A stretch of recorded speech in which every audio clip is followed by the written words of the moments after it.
I'm committed to seeing that process seen through to the end, but done the right way. Thank you.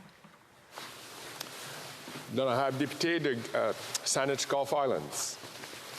Thank you, Mr. Speaker, and I regret that I have to put this question to this parliamentary secretary.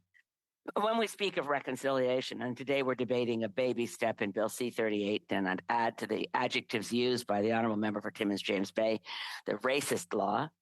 But on the actual day of statutory recognition of the Day for Reconciliation, October 2nd, was the day that the Liberal-owned, which we now publicly owned, TMX pipeline, began constructing open trench construction through the most sacred area of the Stk'emlupsemc First Nation in their area called Pipsell, which TMX had pledged they would not disturb. And it was on the day that we observe reconciliation.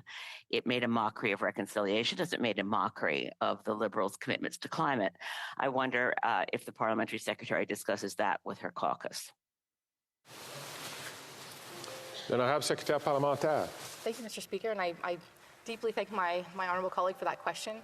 And I mean, she knows very well how I feel about the TMX pipeline. I've been very vocal about that with my colleagues and with my caucus, and exactly how it relates to reconciliation and our commitments on behalf of the environment and the original stewards of this land.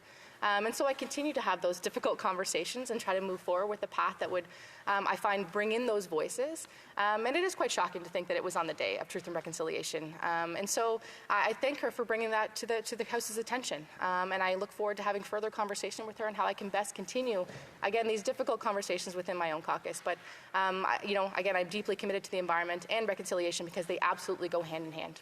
Thank you. A very, very brief question from the member from Port Coquitlam. Thank you, Mr. Speaker, and I'd like to thank my colleague for her speech. And I'd like to build on